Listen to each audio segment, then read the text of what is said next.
2008, Forbes magazine named Baku, the city where I live, the most polluted city in the world.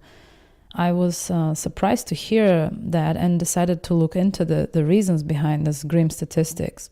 So I went to the edges of the city, to the places where a combination of poverty, lack of social services, and proper sanitation turned the environment into what I called a sprawling oil village.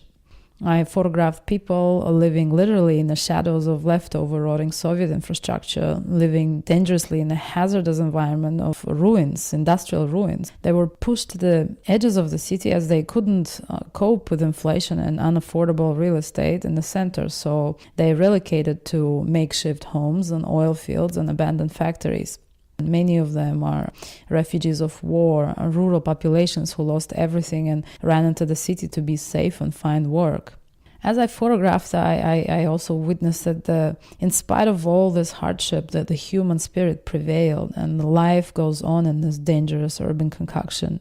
A family decorates their crumbling home with peacock feathers. A boy places his drum on a heap of construction waste in a factory that has become his home. And an elderly couple plants potatoes on an oil field, and in the back of their green orchard, the black pollution is looming over.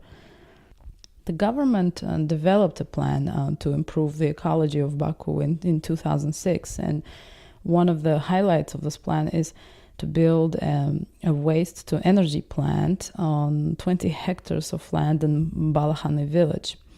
I have been photographing Balahane since 2003, and I have already seen some progress there, especially on the city's dump, which used to be in horrendous condition but has much improved since then and is now being managed as a landfill. I think the story of Baku's suburbs, the story of my oil village, is important as it has, in my eyes, significant global relevance. With these images, I'm trying to show some of the side effects of growth. This happens in almost every big city in the world now that is facing challenges in urban planning and overpopulation. In case of Baku, oil brings people from the villages to the city to find work. In many of the refugee settlements I visited in Baku, I spoke to the people and asked them, why don't you go and live in the nice new homes in the villages that the government has built for you? And the answer usually is, give us work and we'll go back. We have work in the city now. We don't want to start a new life in the village. Not again.